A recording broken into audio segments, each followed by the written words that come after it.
ఇప్పుడు కెనడా వాళ్ళు ఓపెన్ చేస్తున్నారు డోర్సు. అండ్ వాళ్ళు కూడా కొన్ని రెస్ట్రిక్షన్స్ పెట్టారు స్టూడెంట్స్‌కి. వాళ్ళు కూడా ఇప్పుడు డినయల్స్ ఎక్కువైపోయినాయి.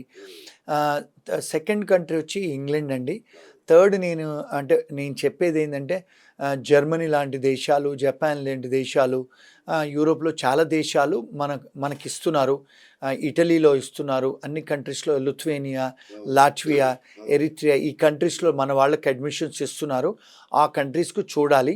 అక్కడ ఉద్యోగాలు కూడా ఉన్నాయి. మెరుగుగా ఉంది. ఇప్పుడు ఐర్లాండు, ఇజ్రాయెల్ ఆ కంట్రీస్ కూడా ఇస్తున్నారు. సో, చైనా కూడా ఇస్తుంది. సో, బయట కంట్రీస్ చూసింది బెటర్ ఈ టైంలో.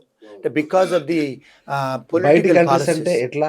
ఇప్పుడు మరి మీరన్నట్టుగా ఆస్ట్రేలియా చాలా కఠినతరం చేస్తుంది. కెనడా ఇబ్బంది పెడుతుంది. యూకే ఇబ్బంది పెడుతుంది. ఇంకెటెళ్ళాలి మన వాళ్ళు? అంటే ఇప్పుడు యూరోప్ కంట్రీస్‌లలో మంచి ఆపర్చునిటీస్ ఉన్నాయండి. యూరోప్ కంట్రీస్‌కు ట్రై చేసుకుంటే బెటర్. ఇప్పుడు పోలాండ్‌లో ఇప్పుడు మొన్న ఒక లాయర్ వచ్చారు మా ఆఫీస్‌కి. మనం అనుకోం పోలాండ్‌లో అన్ని జాబులు ఉన్నాయని. ఇప్పుడు ఎలక్ట్రీషియన్స్‌కు జాబులున్నాయి. ప్లంబర్స్‌కు జాబులున్నాయి అక్కడ. స్కాఫోల్డింగ్స్ జాబులున్నాయి. బెల్జియంలో జాబులున్నాయి. వాళ్ళు వెల్డర్స్‌కు జాబులున్నాయండి. ఇప్పుడు వాళ్ళకు పోలాండ్‌లో ఒక 300, 400 మంది కావాలంట. మరి పోలాండ్‌లో చదువుకోవడానికి వెళ్తే కూడా 4,00,000లో ఎంబీఏ అయిపోతుంది. మరి అక్కడ ఉద్యోగాలున్నాయి. 4,00,000. మరి అలాంటి కంట్రీస్ చాలా ఉన్నాయండి. మన దగ్గర కూడా ఎక్కువే అవుతుంది. మన అవునండి. హైదరాబాద్‌లో కూడా అవునండి. ఎక్కువే అవునండి. దానికంటే. అవును. సో, అలాంటి కంట్రీస్ ఒకవేళ మీరు రీసెర్చ్ చేసి చూసుకొని వెళ్తే బెటరు. ఇంకోటేంటంటే మునుపటి మాదిరి మనకు తెలీదని లేదు. ఇప్పుడు మన చేతిలో స్మార్ట్ ఫోన్ ఉంది. అన్నీ కూడా మనం చూసుకోవచ్చు. ఏఐ వచ్చిన తర్వాత నీకు ప్రతి ఏఐ దానికి వచ్చింది. యెస్. అన్ని ఆన్సర్స్ ఉన్నాయి. అవును. మునుపటి రోజుల్లాగా మాకు తెలుగే వస్తది, ఇంగ్లీష్ రాదంటే మీరు తెలుగులో కూడా చూసుకోవచ్చు అవును. ఏఐలోను, అవును. గూగుల్‌లో. అవును. సో, ఇప్పుడు కమ్యూనికేషను ఒక లాంగ్వేజ్ బ్యారియర్ కాదు. రీసెర్చ్ చేసుకోవటం కూడా బ్యారియర్ కాదు. ఇప్పుడు మీకు ఒకవేళ టైప్ చేయడం కూడా రాకపోతే నోట్‌తోని కూడా చెప్పొచ్చు. మీకు గూగుల్ ఆన్సర్ ఇస్తది. యెస్. సో, రీసెర్చ్ చేసుకోవాలండి. చేసుకొని వెళ్తే బెటర్. అది నా ఒపీనియన్. ఒకవేళ అంటే రీసెర్చ్ చేస్తారు. కానీ ఏ ఏ పాయింట్స్‌తో చేయాలో చెప్తారా? అంటే ఒక కంట్రీని చూజ్ చేసుకోవాలనుకున్నప్పుడు 1-3 అనే ఏమన్నా ఒక ఫార్ములా ఉంటుంది. ఇవి చూసుకోండి. ఇవి ఓకే అనుకుంటే ఎళ్ళండి అని చెప్పడానికి ఏమైనా ఉన్నాయా? ఉన్నాయండి. ఫస్ట్ చూసుకోవాల్సిందేంటంటే ఎంప్లాయ్‌మెంట్. అక్కడ ఏ ఉద్యోగాలకు ఎంప్లాయ్‌మెంట్స్ ఉన్నాయి. ఆ ఎంప్లాయ్‌మెంట్ చూసుకోవాలంటే డిపార్ట్‌మెంట్ ఆఫ్ లేబర్ ఏదైతే కంట్రీకి మీరు ఎళ్ళాలనుకుంటారో, ఆ డిపార్ట్‌మెంట్ ఆఫ్ లేబర్ వాళ్ళు ఏ ఉద్యోగాలు వాళ్ళ దగ్గర ఎక్కువున్నాయి. ప్రతి సంవత్సరం ఇస్తారు స్టాటిస్టిక్స్. ఒకటి అది చూసుకోవాలండి. రెండోది మీకు ఏ ఎడ్యుకేషన్ కావాలి? ఎలాంటి ఎడ్యుకేషన్ కావాలి? అంటే మాస్టర్స్ కావాలా? బ్యాచిలర్స్ కావాలా? పాలిటెక్నిక్ చేస్తే కూడా వస్తాయా? అవి చూసుకోవాలండి. రెండోది. మూడోదేంటంటే మనకు ఏ పోలీస్ కేసులు మన మీద ఉండకూడదు. నాలుగోదేంటంటే కొన్ని కంట్రీసు మీకు మెడికల్ క్లియరెన్స్ కూడా అడుగుతారు. అంటే మెడికల్లీ కూడా మీరు ఫిట్ అయ్యి ఉండాలి. ఇలాంటి ఏ కంట్రీస్ ఉన్నాయో చూసుకొని ఐదోదేంటంటే అన్ని కంట్రీస్ ఇమిగ్రేషన్ వెబ్‌సైట్స్‌లో వాళ్ళ క్రైటీరియా ఏంటి? అంటే అక్కడ పర్మనెంట్ రెసిడెన్సీ, గ్రీన్ కార్డ్ తీసుకోవడానికి ఏంటి క్రైటీరియా? ఏ కంట్రీలు దుబాయ్ ఇస్తున్నారు లాంటి దేశాల్లో చూసుకోవాలి. కొంచెం పన్నులుండవు. చూసుకుంటే టాక్సెస్ వెళ్ళొచ్చండి. తక్కువ. అట్లాగే పీఆర్ గాని ఇట్లాంటి విషయంలో ఏ కంట్రీస్‌ని చూజ్ చేసుకుంటే బెటర్ అనుకుంటారు ఇప్పుడున్న సిట్యుయేషన్‌లో? అంటే ఇప్పుడు నా అంటే అంటే ఇప్పుడు నా ఒపీనియన్ అండి.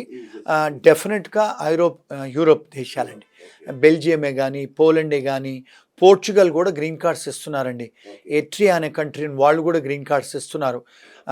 ఐర్లాండు, ఐస్‌లాండు కొన్ని కంట్రీలో ఇప్పుడు ఫిన్లాండ్ అలాంటి కంట్రీస్‌లలో జనాలు అక్కడ చాలామంది చనిపోతున్నారు. అంటే సూసైడ్ చేసుకొని.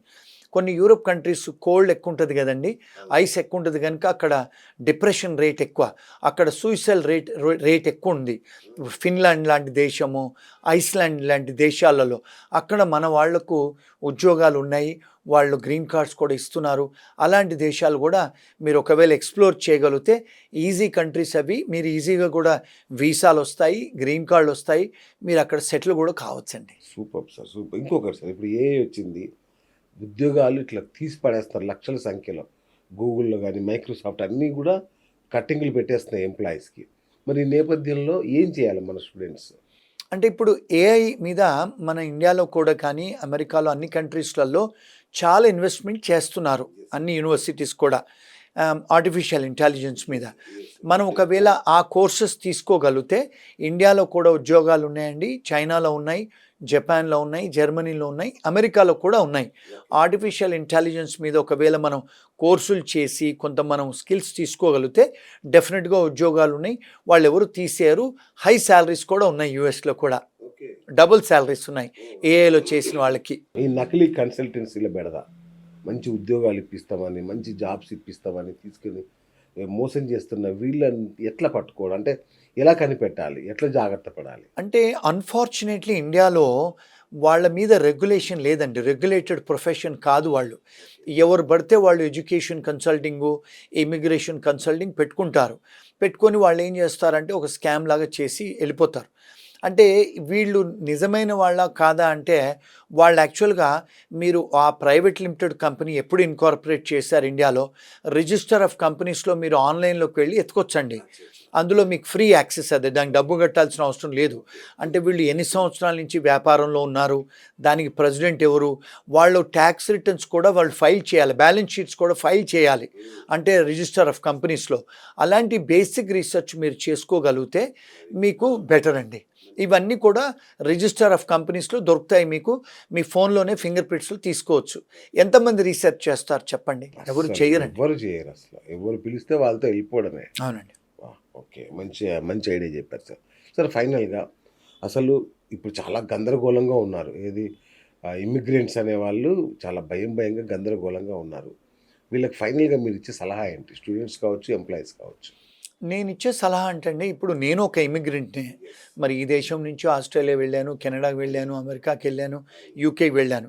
అక్కడికి వెళ్ళే ముందు ఏ కంట్రీకి మీరు వెళ్ళాలనుకుంటారో ముందు రీసెర్చ్ చేసుకొని మీరు అక్కడ ఉన్న వాళ్ళు ఎవరైనా ఉంటే వాళ్ళకి ఫోన్లు చేసి తెలుసుకోండి. ఒక 4-5 రిసోర్సెస్లలో రీసెర్చ్ చేయండి.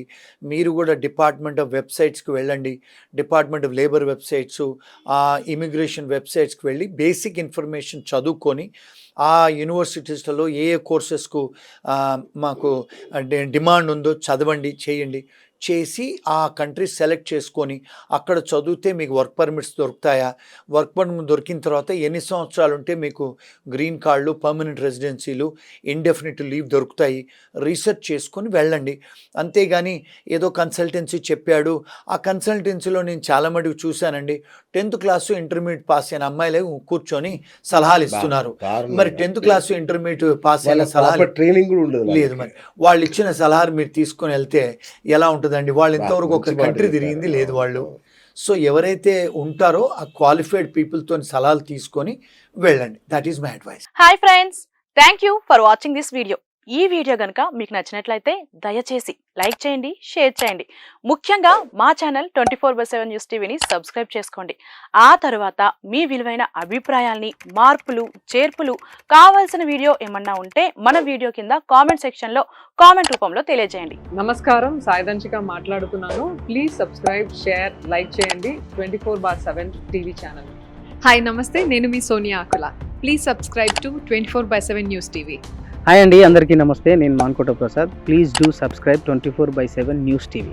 Political, entertainment and infotainment updates కోసం లైక్, షేర్, సబ్స్క్రైబ్ 24/7